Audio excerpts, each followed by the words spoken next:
Bonjour, chers amis de Code 243, notre 5e émission, sans polémique avec mes collaborateurs, Freddy à partir de la Virginie. Bonjour Freddy.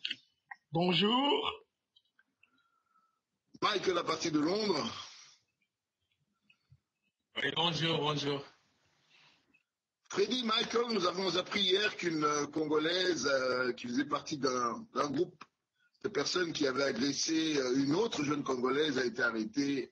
Que savez-vous à ce sujet? C'est l'état des droits. Hein. On ne peut pas se comporter en sauvage dans un pays de droit. Lorsque l'on commet des crimes de ce genre, on doit s'attendre à ce genre de traitement. Nous espérons que la justice ira jusqu'au bout et qu'une peine exemplaire sera donnée pour envoyer un message fort à toute personne qui pense que c'est normal d'aller chez autrui et commencer à torturer les gens pour des raisons personnelles. Donc, nul n'est au-dessus de la loi. Donc, on s'est réjoui du geste de la police. Donc, on encourage ce procès, que ça aille jusqu'au bout. Et comme je l'ai signé, vraiment, un message très fort doit être envoyé. Ben écoutez, ce genre de choses arrive souvent dans la communauté congolaise, même au Canada, ça c'est pas au Canada, ce n'est pas la première fois. Et j'ai l'impression les Congolais de la diaspora vivent des fois comme s'ils se trouvaient au Congo, c'est-à-dire dans un pays sans justice. Et souvent, quand il y a des actes de ce genre, ils ne vont jamais à la police, ils ne portent jamais plainte, ils essaient soit de le régler eux-mêmes, ou bien ils ne font rien. Mais là, je suis satisfait de voir que ils ont porté plainte, et donc, comme nous sommes dans un pays où la justice fonctionne normalement, ben l'affaire ira en justice, et les personnes qui ont torturé la pauvre jeune fille seront sûrement condamnées. Et là, nous demandons donc aux Congolais de se comporter comme dans un pays où il y a la justice, que ce soit en Europe ou en Amérique. Quand il y a un problème, quand il y a une agression verbale, physique, il faut porter plainte. Il ne faut pas garder cela. Ce n'est pas normal. Ce n'est pas normal. Je suis très satisfait. Il faut porter plainte. Moi, ce que je fustige, en fait, c'est l'utilisation abusive, en fait, des réseaux sociaux. Oui. Je crois que nous devons également apprendre en tant que communauté que tout n'est pas permis. Je me souviens, il y a 2 ans, d'un procès qu'il y a eu ici aux États-Unis avec une dame qui s'était sentie lésée parce qu'on avait utilisé sa photo. Et je crois que Freddy, Mike, vous êtes au courant de cette affaire. Cette dame a intenté un procès et je crois que Facebook et l'autre partie ont dû la payer pour quelques millions de dollars simplement pour cela. Et il y a des lois. Je crois que cette attitude doit nous aider, nous, communauté congolaise, et surtout le mouvement qui revendique, mouvement combattant résistant, à savoir que il y a des choses qu'on peut publier, il y a des choses que l'on peut dire, il y a des choses que l'on peut faire, mais si nous ne sommes pas au Congo, nous ne sommes pas au Zaïre, nous sommes dans un pays de droit, et ce que nous demandons de tous nos voeux, et nous appelons de tous nos voeux, c'est voir l'application de cela dans notre pays. Un autre sujet, Freddy, parce que là je le trouvais brûlant, parce qu'il a captivé l'attention de tout le monde. Où est-ce qu'on en est avec le dialogue, mes chers amis? Le dialogue n'a pas connu beaucoup d'avancées. On ne sait pas si on avance ou on recule avec cette affaire du dialogue. Oui, je crois que vous avez entendu le message du président Kabila. Certains pensaient qu'il allait, dans ce message, convoquer ces fameux dialogues, mais ça n'a pas été le cas. Et lui-même n'est pas sûr, parce qu'il a dit dans l'éventualité d'un dialogue. Et on a aussi entendu le message de M. Etienne Tshisekedi qui dit oui au dialogue, mais pose ses conditions, c'est-à-dire un dialogue sous médiation internationale, chose que Kabila a refusée. Donc, il y a, comme c'est le langage des sourds, on n'a pas avancé, on est toujours là où on était, et Kabila poursuit ses consultations, on ne sait pas pour quel but. Et il y a aussi une frange de l'opposition qui refuse le dialogue tel qu'est proposé par Kabila, mais suggère plutôt un dialogue technique entre la CENI et la majorité présidentielle, donc c'est-à-dire Kabila et l'opposition, envie de répondre aux questions, parce que le problème est essentiellement un problème d'ordre électoral, et donc une solution qui va dans ce sens irait mieux dans ce genre de format proposé par cette frange de l'opposition. Mais à ce sujet, Freddy, je sais que tu as réagi, tout comme nous. On a reçu un document de nos amis d'opposition le lundi avec des chiffres financiers. Est-ce que tu peux faire un commentaire là-dessus, sur les montants qui auraient été supposés être décaissés depuis 2012 jusqu'à ce jour et que l'on ne retrouve nulle part? Quel est ton commentaire? Ben voilà encore un scandale. C'est vraiment honteux. Et durant toute cette période, juste avant que l'opposition ne publie ces chiffres-là, le gouvernement en place, le pouvoir en place, se comportait comme si ils avaient été surpris par l'organisation des élections. Or, nous constatons que depuis 2005, un montant était prévu dans le budget pour le fonctionnement de la CENI, donc pour l'organisation des élections. Et chaque fois, il y a un décaissement inférieur à 20%.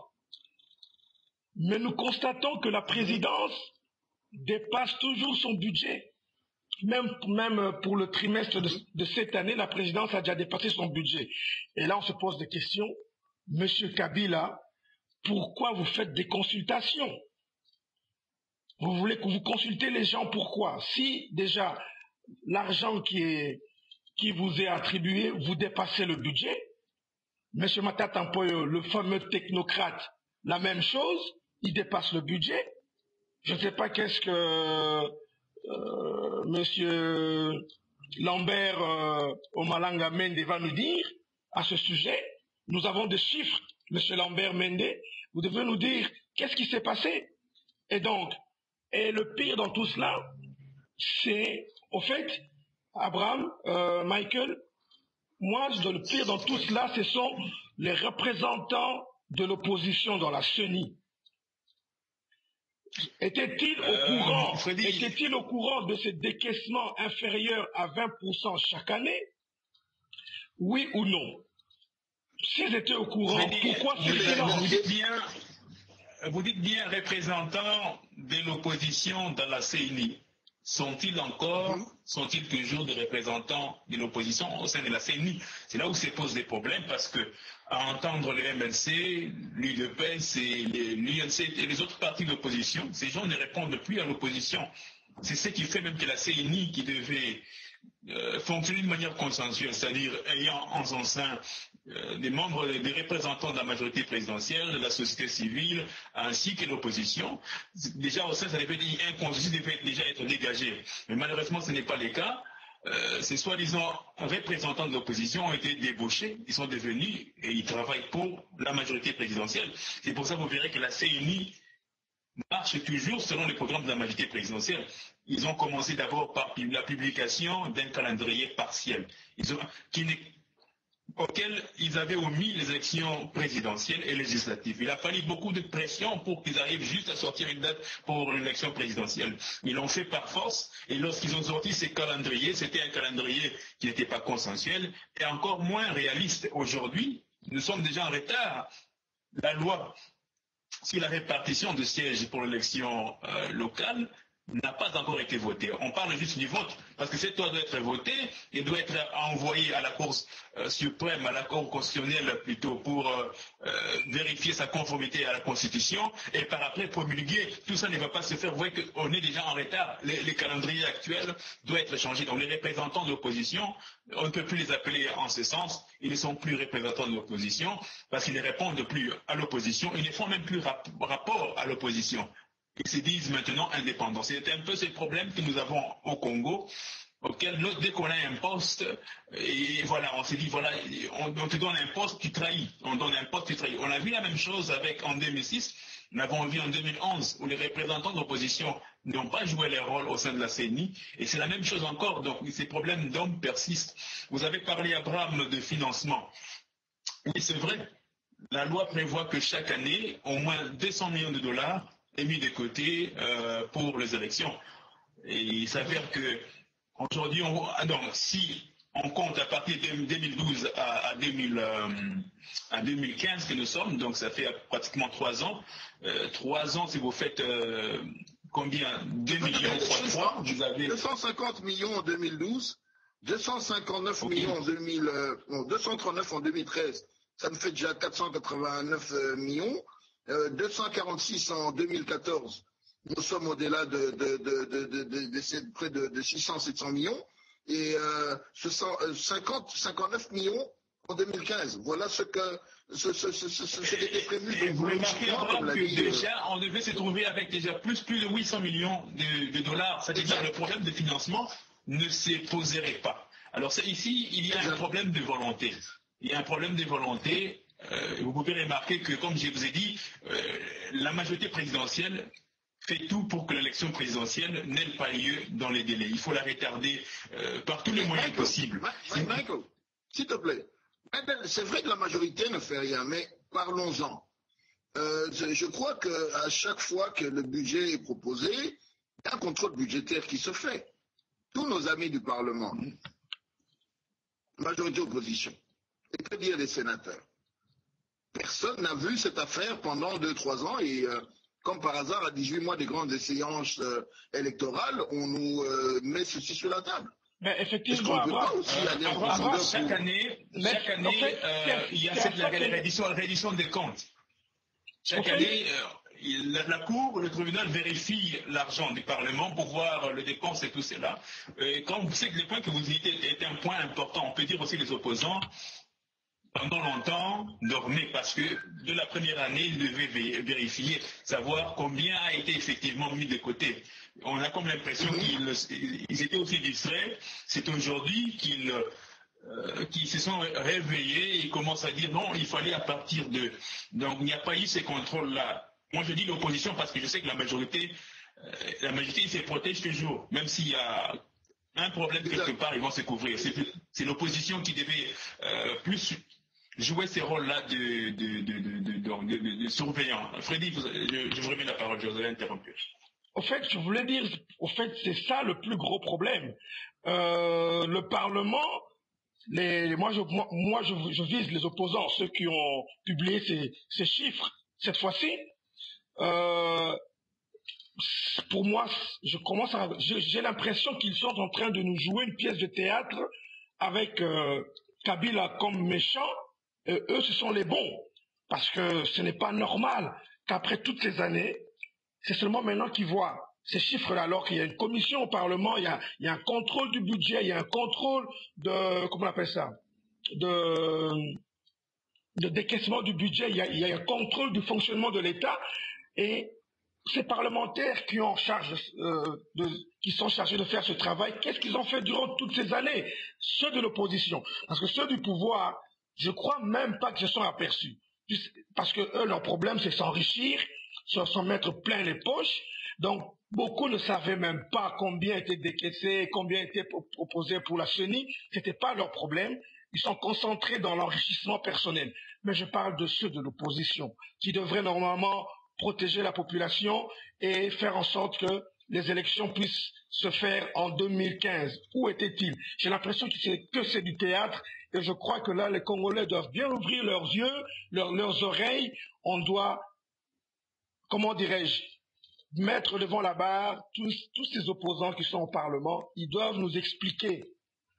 C'est bien de sortir ce chiffre-là. Je crois, Freddy, je n'irai pas dans ce sens-là, parce que, vous savez, ils sont déjà minoritaires. Ont-ils accès à tous les documents? Ont-ils, on a vu. D'une manière ou d'une autre, at least, comme on dirait en anglais, au moins nous savons une chose, il y a des chiffres, car s'ils n'avaient pas été là, je crois qu'on peut quand même comprendre qu'ils travaillent dans un environnement assez délicat. Pour preuve, nous avions diffusé ce matin sur Code 243, ce vendredi, le document qui nous a été envoyé par les amis, la famille et le parti de M. Jean-Bertrand Ewanga, secrétaire général de l'UNC, qui en tant que député, a été mis au NIOF parce que certains avaient considéré que ces propos étaient injurieux ou offensifs ou offensant l'autorité de la majorité présidentielle. Je te comprends, Freddy, je sais que tu es très strict de ce côté-là, mais bon, accordons un peu de manœuvre à nos frères de l'opposition. C'est pas très facile de fonctionner dans ce contexte-là. Au moins, nous avons un document en main qui nous prouve que le gouvernement ne fonctionne pas et ne gère pas correctement, et servons-nous-en. Ah, servons-nous-en et avançons. Mais sans changer de sujet, chers tous, dialogue, nous sommes bloqués. Parlons un peu de ce qui pourrait arriver. Kabila ne convoque pas convoque son dialogue. Michael, Freddy, Kabila convoque son dialogue. L'opposition a déjà dit non. Quand je dis opposition, maintenant c'est UDPS se retrouve maintenant dans le camp avec les autres amis. Mais on voit qu'il y a toujours un manque de jonction pour l'heure. Ne croyez-vous pas qu'il soit nécessaire, mes chers frères, qu'il y ait aujourd'hui une plateforme de cette opposition, une plateforme comprenant l'UDPS, le MLC, l'UNC, tous ces grands partis pour pouvoir faire face à la majorité présidentielle et à laquelle je rajouterais cette plateforme, la diaspora combattante qui, elle, a accès aux médias et qui, elle, peut aider à diffuser des informations là où l'opposition ne pourrait le faire parce qu'elle n'a pas encore en main une radio ou un outil, un média. Qu'en pensez-vous, chers amis? Oui, l'idée en soi, cette idée de plateforme commune, une plateforme commune de l'opposition est une bonne idée, mais en pratique, nos amis de l'opposition aiment beaucoup se combattre et ils ont cet égo démesuré auquel on veut toujours être cher. Et regardez toutes les plateformes qui ont été créées. Même conséquence, on signe pour quelque chose. Après, vous allez voir, comme maintenant, vous sont ignorés qu'il y a des personnes comme Steve Mbikai et les autres qui sont déjà, ils ont abandonné leurs frères, ils étaient dans la même plateforme, ils œuvraient ensemble pour un même but. Et du coup, c'est le même Steve Mbikai qui s'attaque chaque jour, à chaque occasion, à se faire de l'opposition.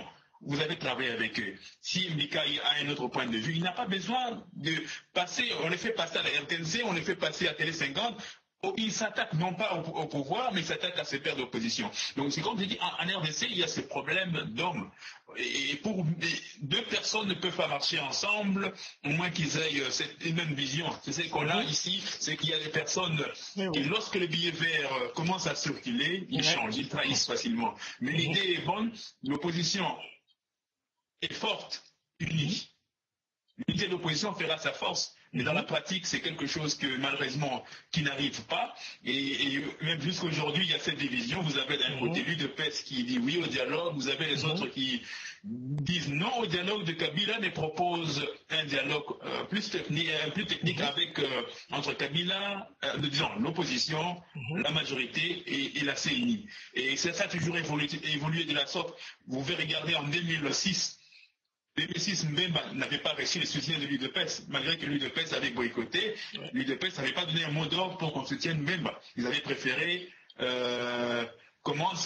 rester à l'écart. On l'avait vu en 2011, Jean-Pierre Mbemba n'a pas fait la même chose, il n'a pas dit, écoutez, votez pour Tshisekedi comme moi je suis en prison. Donc il y a cette compétition interne qui fait que nos opposants ne peuvent pas marcher ensemble. Si les marches ensemble, c'est juste pour un petit temps et après, ce sont des conflits.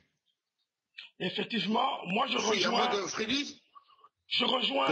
Michael. Il y a un problème d'hommes. Nous les connaissons maintenant, ces opposants, n'est-ce pas, M. Abraham? Nous les connaissons, ces opposants-là. Nous connaissons leur manière de fonctionner.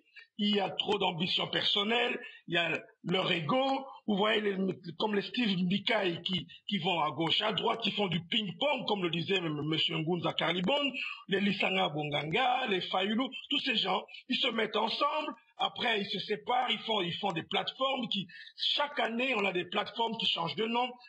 La force la force du pouvoir de ceci, l'association des vrais opposants, l'association des opposants qui sont les plus vrais des vrais, ainsi de suite.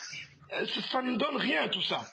Ça ne donne rien. Maintenant, on les connaît tous. Et il va falloir vraiment faire un tri, parce que là, le panier est rempli de tomates pourries.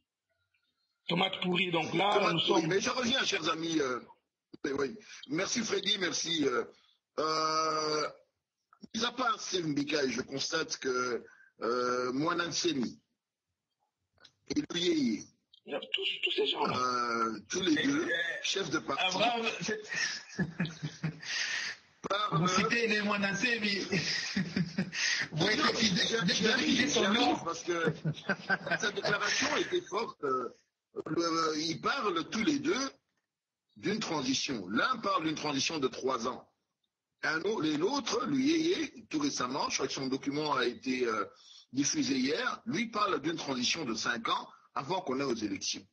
Venant de la part de ceux qui sont censés être membres de cette opposition, est-ce que ceci n'est pas un message qui est un message subliminal qui nous est transmis parce que ces messieurs ont l'un rencontré le président, comme l'a dit Mwanasemi, qui a dit qui aurait été plus loin pour dire qu'il s'est réconcilié avec Kabila. Bon, le même Mwanasemi a été accusé par un de ses pairs d'avoir touché 2,5 millions. Messieurs, quels commentaires faites-vous? Est-ce que là, nous ne sommes pas en train de nous imposer... Vous voyez, le sujet que vous soulevez, Abraham, ça va...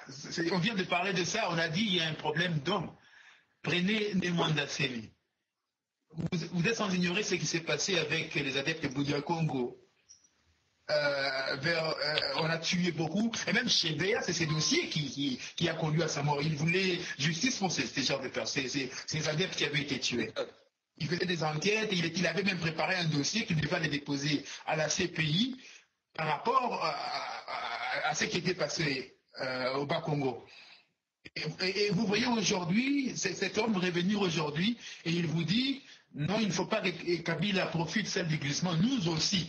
Voilà les problèmes. J'ai dit, lorsque les billets verts commencent à circuler, tout change. Et les ambitions perdent, dit, moi aussi, je dois me retrouver. Il propose cette transition, et qui sera le vice-président? C'est lui, et il se voit déjà lui. Oui, il faut voir que au lieu de penser à l'intérêt de la nation, on pense à l'intérêt personnel. Il faut que je me retrouve. Et il a même fait, il a dit, non, écoutez, je suis allé en consultation, maintenant j'attends que Kabila me renvoie l'ascenseur. S'il ne le fait pas, je deviendrai encore plus froid, je deviendrai encore plus amer. Vous voyez, on ne peut pas évoluer dans les sens. Donc tout va autour de son intérêt à lui. C'est que lui veut et on doit lui renvoyer l'ascenseur maintenant. Il a fait sa part, c'est-à-dire aller aux consultations, faire des déclarations contre ses pairs de l'opposition, suggérer même une transition de 3 ans. Ce sont les gens que le pouvoir utilise pour parler comme ballon d'essai, pour voir un peu la réaction de l'opinion par rapport à ces idées. On lance un peu ces ballons pour voir qui va mordre, c'est comme qui va mordre ces idées. Et c'est ça, ce sont des gens qui sont au service du pouvoir, mais qui seront dessus, parce que je ne vois pas Joseph Kabila prendre une personne comme Némon Dansemi et lui nommer vice-président de la République démocratique du Congo.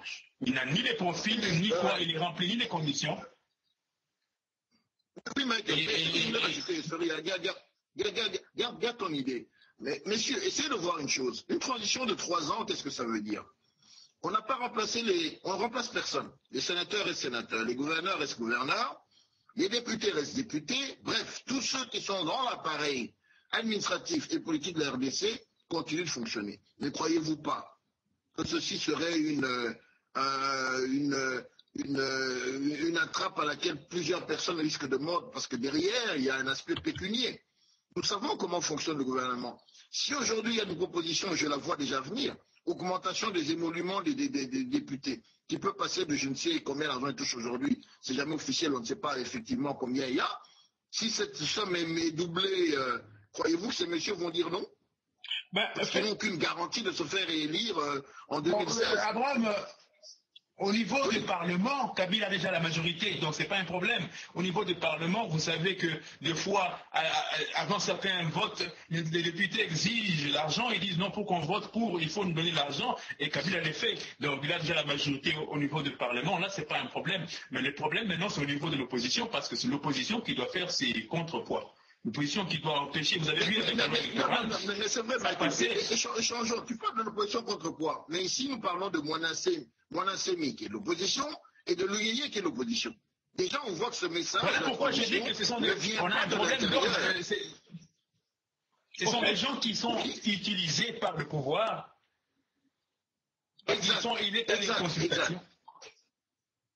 Alors il va falloir maintenant que les vrais opposants, ceux qui sont toujours avec le peuple, continuent de se faire ces contrepoids.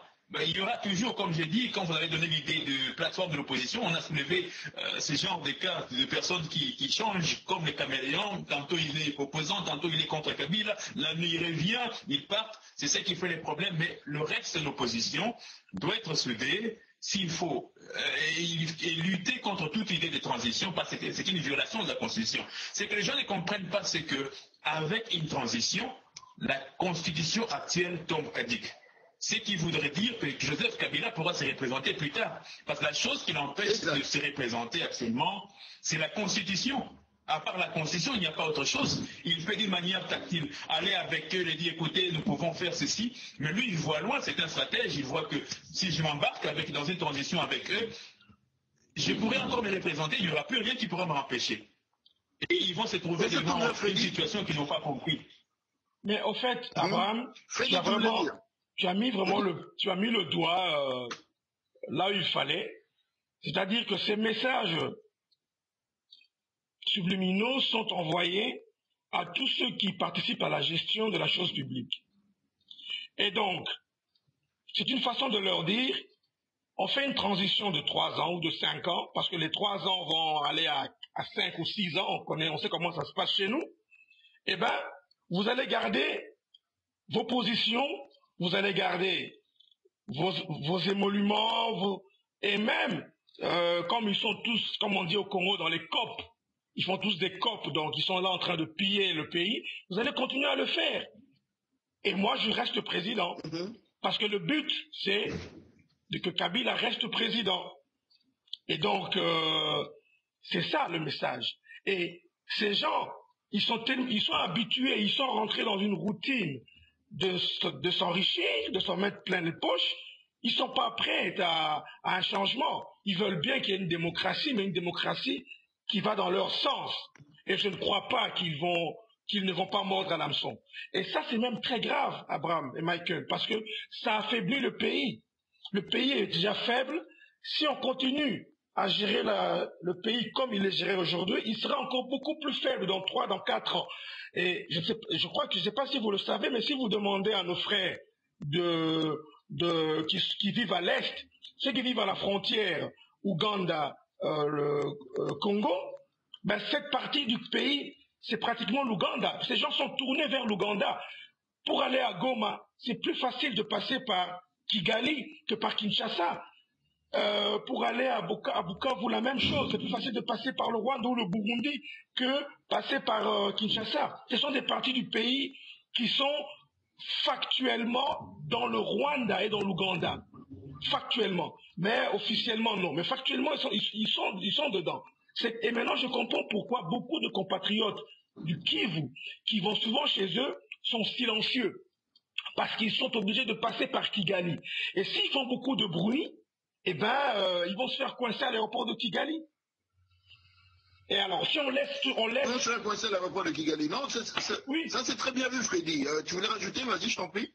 Et donc, si on laisse ce gouvernement continuer, le pays sera encore beaucoup plus faible. On risque vraiment de voir ces parties du pays annexées au Rwanda, au Burundi et à l'Ouganda de manière officielle. Donc, il faut absolument arrêter. Il faut arrêter. Je nous transpose juste à côté, nous sommes au Burundi. Comme vous disiez, il y a eu des élections législatives le week-end dernier. Il les a remportées, comme il fallait s'en douter, donc son parti au pouvoir avec plus de 70%. Mais hier, coup de tonnerre, l'ambassadeur américain, M. Wans, a fait une déclaration forte.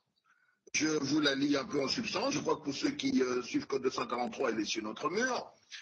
L'ambassadeur américain, qui est interviewé par La Voix d'Amérique, déclare ceci, qu'ils envoient un message très fort à tous ceux qui ont commis des actes de violence, en particulier tous ceux qui les ont incités, tous ceux qui les ont ordonnés, tous ceux qui les ont armés et tous ceux qui ont permis le déploiement de ces forces pour commettre ces crimes. En fait, que disent les Américains? Parce que un analyste me disait la semaine passée, écoute, le Burundi est le lieu où nous allons voir en fait la volonté de la communauté internationale. Parce que vous savez, Kourouzize veut passer en force. Et si Kourouzize passe en force, vous imaginez bien, Kabila fera la même chose, Sassou Nguesso fera la même chose, Kagame à côté nommément. Bref, les 14 dernières élections que nous attendons entre 2015, 16 et 17 vont être très périlleuses. Voilà, il y a eu cette déclaration et l'ambassadeur américain va plus loin, mes chers amis. Il parle de la CPI. Donc, il cite en disant, ben voilà, ceux qui ont armé, et ça c'est par rapport à qui? Par rapport aux manifestations qui se font dans la ville de Bujumbura et ailleurs. Quelle lecture faites-vous? Est-ce là un message que l'on voit, un signal fort que l'on envoie à tout un chacun? Et je rajouterai la nomination, on parlera tout à l'heure, du nouvel envoyé spécial Monsieur Tom, je crois c'est Tom Morillo qui a été envoyé. Que pensez-vous, mes chers amis? Est-ce qu'il y aura une nouvelle dynamique avec cet homme qui arrive, qui est passé dans pas mal de pays, notamment le Soudan et d'autres lieux de conflit africains? À vous la parole, cher monsieur. En fait, Jean-Marie, moi je voulais dire ceci. Je crois qu'on en a parlé... Abraham. On en a parlé hors micro. Disons, le président burundais, s'il veut passer en force, il a un soutien quelque part. Quelque part, il a un soutien, il a des parrains quelque part. Il ne fait pas en force, c'est pas un fou de lui-même. Et je crois que... Les Chinois? Je ne sais pas. Pour le moment, on n'a pas encore... Ça peut être les Chinois, ça peut être les Français, ça peut même être un lobby ici aux États-Unis. Mais pour le moment, ou certains juifs, pour le moment, on ne les connaît pas encore. Mais il doit avoir un soutien quelque part. Maintenant, le message de l'ambassadeur, moi je veux bien qu'il fasse ce message-là. Mais nous savons que souvent, quand on regardait au Congo, on a lancé des messages pour la CPI, et qui sont partis à la CPI? Des menus frétins, je sais pas, les caporaux qu'on a attrapés là-bas dans la province orientale. Alors on sait très bien qui mérite d'être à la CPI. Donc peut-être que pour le cas du Burundi, ce message peut s'adresser à quelques colonels, quelques généraux, et le président burundais va s'en sortir. Moi je voudrais dire ceci. Depuis que Russ Feingold n'est plus là, parce que lui il avait un langage franc, il a été clair, il a dit, il n'est pas question de changer les constitutions pour que certains puissent rester au pouvoir. Il a été clair avec le président burundais. Il lui a dit clairement, tu ne te représentes pas. Tu le fais, on te tape sur les doigts. Ben, depuis qu'il est parti, c'est là que le président burundais a repris de l'aile. Maintenant, avec la nomination de ce Tom Perriello, qui est passé par la Sierra Leone, l'Afghanistan, je sais pas quoi. Bon, on espère qu'il aura le courage d'avoir le langage franc et de dire la vérité à des présidents comme le président burundais.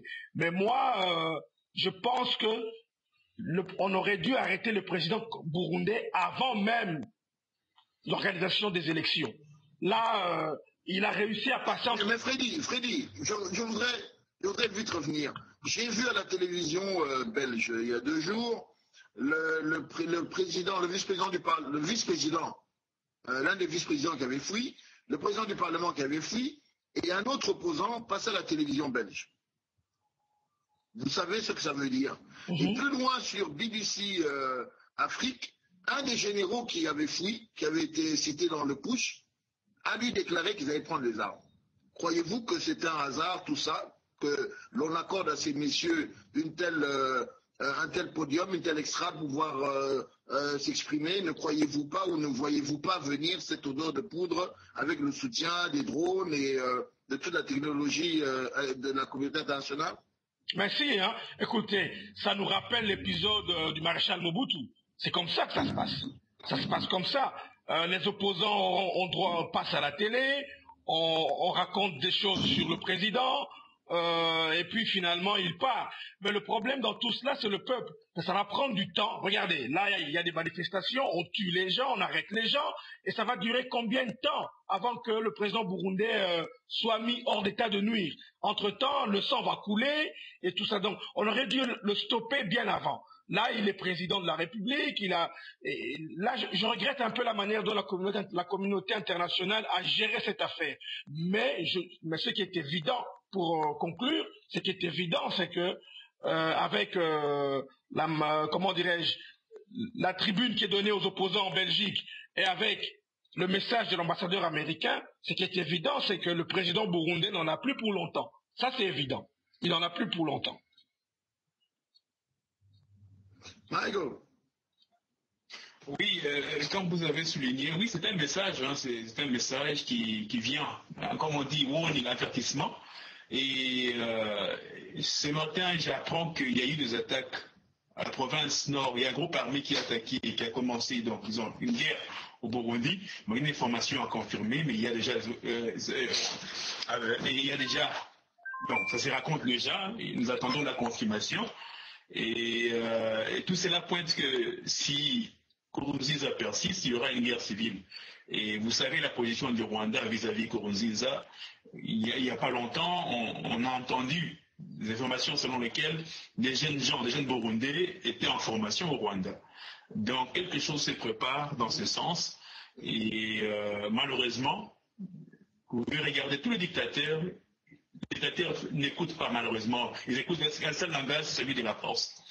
Il n'y a aucun dictateur que je connais, moi personnellement, qui est parti volontairement sans pression, sans la force. La plupart, ils sont tombés à cause de la force, à cause de la révolution. Et le Burundi, c'est la même chose, parce que Nkurunziza, pour lui, c'est Dieu qui l'a choisi, il doit être président, c'est une mission, donc c'est prophétique pour lui. Il n'y a personne qui peut le lui interdire, c'est pour ça qu'il persiste. Il est dit, donc il est dans cette attitude juste aboutisse, il dit c'est juste à la fin. Donc c'est la mort qui pourra le séparer du pouvoir ou la prison. Les déclarations sont bien, mais elles sont limitées, il faut passer à l'action. Et comme Freddy l'a dit, si Nkurunziza passe, vous pouvez voir ce qui va se passer au Congo, Brazza et tous les autres, Kinshasa, tout le monde regarde pour voir quelle sera la réaction de la communauté internationale. Mais jusqu'à présent, j'ai rejoint Freddy, je suis déçu de leur réaction. Ils ne font que des communiqués faibles, des déclarations ça et là, mais il n'y a rien de concret. Ils n'ont même pas encore, gelé les avoirs, suspendu les avoirs des Nkurunziza, ces gens. Donc il n'y a pas, on ne sent pas vraiment une action musclée contre Nkurunziza. Il n'y a que des paroles, des déclarations, et rien en concret. Mes chers amis, c'est vrai, je vous entends parler, je compatis avec vous. Mais on a l'impression chaque fois de regarder la communauté internationale comme étant que le monde occidental. Mais le Congo fait partie de la communauté internationale par rapport au Burundi. Le Rwanda et tous ces pays-là, vous vous rendez compte qu'en fait ici, c'est malheureux, c'est un constat d'échec de se dire, nous dépendons. Voilà un président pour lequel le peuple s'est levé, a marché dans les rues, ces pères présidents africains qui sont comme lui complètement noyés ne peuvent rien faire et on attend que le Russe, l'Américain, le Français, le Belge viennent intervenir. Et l'information que Michael, tu viens de nous donner, je la confirme, qu'il y a des combats qui ont commencé dans la province de Kayanza, qui sont dans le nord. Je suppose on a armé qui on devait armer et dans la semaine ou les 15 jours qui vont arriver, parce qu'on a demandé à Nkurunziza de reporter les élections prévues le 30 juillet. Je suppose que l'action militaire est un signal assez fort pour qu'il puisse dégager. Donc je crois que les heures de Nkurunziza sont comptées, à mon avis. Chers amis, le discours de Tshisekedi, le vieux a parlé, le président a parlé, on a vu ce qu'on a vu, on a entendu ce qu'on a entendu, mais on n'en a pas commenté ici. Est-ce qu'on peut faire un petit parallélisme entre celui de Joseph et celui du président Étienne Tshisekedi? Qu'avez-vous trouvé de bon? Qu'y a-t-il de positif? Et nous conclurons, parce que nous sommes dans notre 50e minute, avec les 5 dernières minutes pour parler un peu de cette diaspora. Michael. Oui, les messages de Tshisekedi, on a eu l'impression que c'est une répétition de choses que Félix Tshisekedi nous disait pendant tous ces mois. Donc, il n'y a rien de nouveau. Il n'a encore que confirmé que ce n'était pas Félix. Félix ne faisait que faire sa volonté. Donc, Tshisekedi qui veut ces dialogues. Et donc, rien de nouveau. Et c'est un message qui a été très mal accueilli dans la diaspora. Donc, la diaspora qui est contre la majorité. Lorsque je dis la diaspora, je vois la majorité, surtout des combattants, qui sont contre ce dialogue. Et parce qu'ils auraient peut-être pensé que Tshisekedi aurait donné notre avis, surtout que c'est lui-même qui, en 2012, si je ne me trompe pas, avait lancé un mot d'ordre selon lequel il fallait arrêter Joseph Kabila, l'amener ligoté, et il y aurait une récompense. Il a même lancé une campagne pour, soi-disant, Imperium. Si le dialogue est la bonne idée, pourquoi l'avoir rejeté en 2012 quand il fallait ces dialogues et les proposer maintenant que Kabila est à la fin et Kabila cherche un moyen de prolonger son mandat au pouvoir. C'est ce qui fait un peu la confusion. Mais lorsqu'on regarde le message de Joseph Kabila, le message de Tshisekedi, on peut dire qu'il y a beaucoup de points de convergence, si je peux dire. Ils sont tous d'accord pour le dialogue. La seule différence qu'il y a à ce stade, c'est celui de la médiation internationale. Joseph Kabila dit non à la médiation internationale et Jean Tshisekedi dit que la médiation internationale est une condition sine qua non pour la participation de l'UDPS dans ce dialogue. Et Tshisekedi menace, il dit au cas où Joseph Kabila traîner avec ce dialogue, il va soulever la population contre lui. Reste à savoir si la population va obéir au mot d'ordre de Tshisekedi, étant donné ses prises et des positions contradictoires. Il reste à savoir, on verra.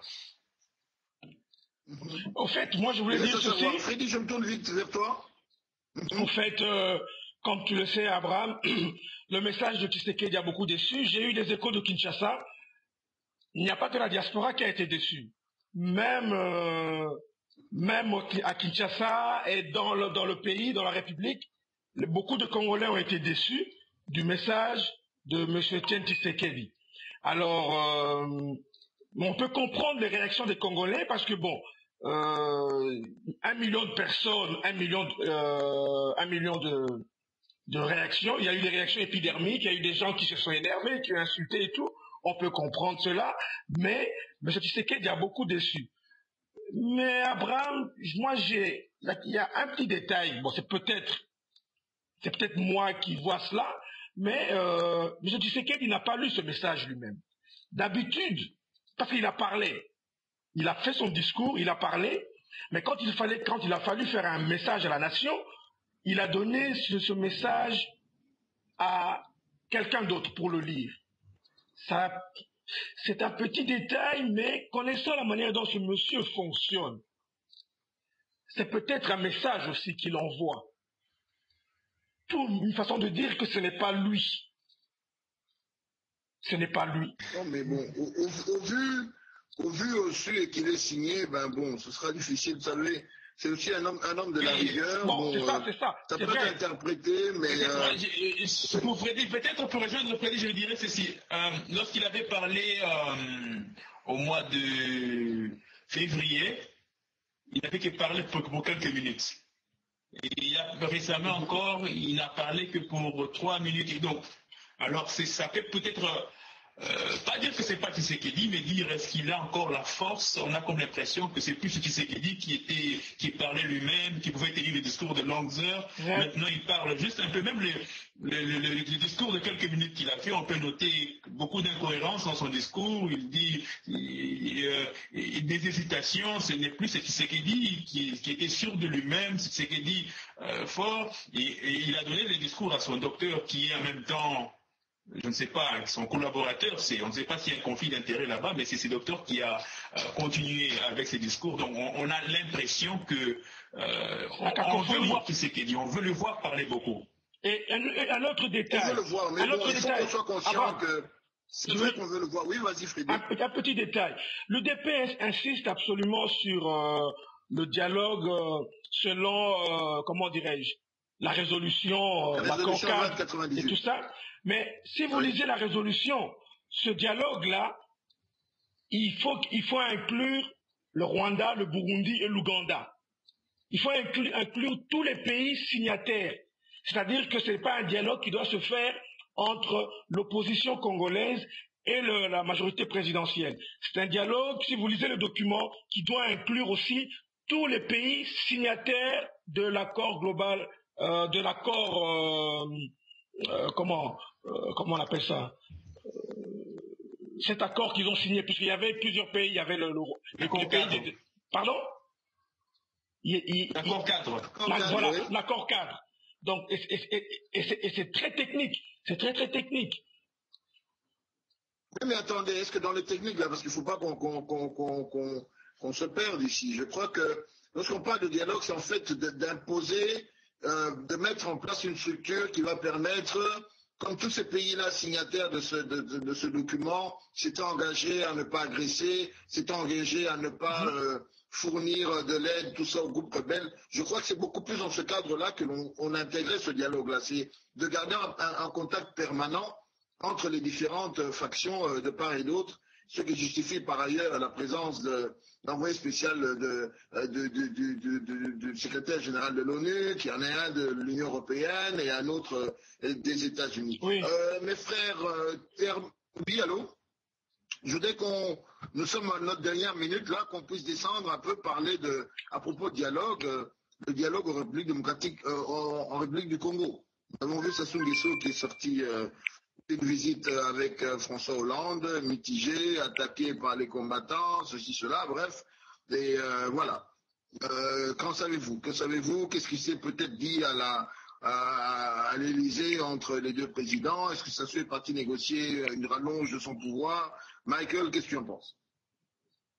Oui, au sortir de ce dialogue, l'Élysée a sorti un communiqué selon lequel Hollande dit s'il doit y avoir révision de la Constitution, ça doit se faire de manière consensuelle. Alors on peut noter que c'est un oui, mais un oui avec des conditions. C'est-à-dire qu'il faut convaincre l'opposition. S'ils sont d'accord, tu as l'effet vert. Et avec ces dialogues, c'est la démarche des Sassou. Lorsqu'il organise ces dialogues, c'est pour essayer de trouver un consensus, mais avec comme objectif les changements. Donc, parce qu'il faut réviser la Constitution pour qu'il se représente. Il est bloqué d'abord par un limite d'âge qui est dans la Constitution. Et non seulement c'est là, il y a aussi les deux mandats, la limite de mandat. Pour Sassou, c'est deux. Alors, il faut trouver comment changer cela. Donc, Hollande l'a dit oui, mais avec quelques conditions. Et c'est la même chose, c'est pour ça qu'il faut toujours faire attention avec ces gens. Quand ils convoquent des dialogues, c'est pour leur intérêt. Lorsqu'on voit des consultations, c'est pour leur intérêt. L'opposition aussi, au Congo-Brazza, a refusé, une partie de l'opposition a refusé de prendre part à ces dialogues parce qu'ils voient cela comme un piège. Sassou dit si les dialogues échouent, si on n'arrive pas, on va convoquer un référendum. C'est la voie que Blaise Compaoré avait empruntée. Blaise Compaoré, d'abord, dans un premier temps, il avait initié les dialogues a échoué. Il voulait faire des référendums, mais il a vu qu'il y a une résistance populaire. Il a changé d'option, il a dit nous allons maintenant réviser la Constitution, mais nous allons le faire par le Parlement. C'est ainsi que le 30 octobre, le peuple burkinabé, ce peuple thalais, ils ont bloqué cette initiative. Mais ça commence toujours par ces dialogues. Ils ne donnent pas leur intention. Vous voyez, jusque-là, Sassou n'a pas encore dit qu'il sera président en 2016. Il fait semblant d'ignorer. Il dit non, c'était un débat démocratique. Et à la fin, il va sortir, il va mettre ses cartes sur table. Blaise a fait la même chose. Nkurunziza a aussi la même chose. Il ne s'était pas prononcé, il est resté. Il disait non, nous allons voir. C'est à la Cour de décider. Et à la fin, il a mis c'est Kabila aussi. Kabila, c'est la même stratégie jusqu'à ce jour. Il ne s'est pas encore prononcé. Et il garde toujours ces flous. Et la crainte, c'est que on se retrouve dans le même scénario. En fait, moi j'ai été déçu. J'ai été déçu par le message de l'Élysée, parce que ce oui timide en politique, c'est quasiment un oui. Parce qu'on sait comment ça fonctionne en Afrique. Sassou va créer des partis politiques satellites. On va débaucher dans l'opposition. On va créer des faux partis dans l'opposition qui vont noyer les vrais partis. Et finalement, le message de dialogue va passer parce qu'une opposition fictive va voter oui. Et il y aura donc et voilà, Sassou il va passer. Et ça, je trouve ça malheureux parce que la France sait comment en Afrique ça fonctionne. Comment est-ce qu'ils ont pu donner ce message? Donc ce message est clair. Sassou, c'est leur gars, c'est leur président. ils n'ont pas encore trouvé une roue de secours, et donc ils sont prêts à le soutenir dans toutes ces démarches. À lui maintenant de les faire proprement. Et là, j'ai même vu une vidéo où Sassou était en train de menacer les chefs coutumiers de sa région, comme quoi, s'il ne passait pas président, ils vont tous payer. Donc voilà, donc je crois que là, c'est très dangereux pour le Congo-Brazzaville, très très dangereux. Mais on verra dans les jours à venir comment ça va se passer. Voilà, nous allons voir les choses à venir, chers amis téléspectateurs de Code 243. Nous vous remercions d'avoir suivi assidûment ce programme. Je voudrais dire merci à mon confrère Mike la partie de Londres, remercier Freddy qui est avec moi chez les États-Unis, et rappeler à toutes celles et tous ceux qui veulent participer à cette émission de nous appeler simplement ou à l'un de nos numéros, ou encore aller sur notre page website ou sur notre page Facebook, d'en faire la demande, comme ça nous allons vous programmer pour les émissions futures. Encore une fois, c'était sur Code 243, nulle part ailleurs. Bonsoir.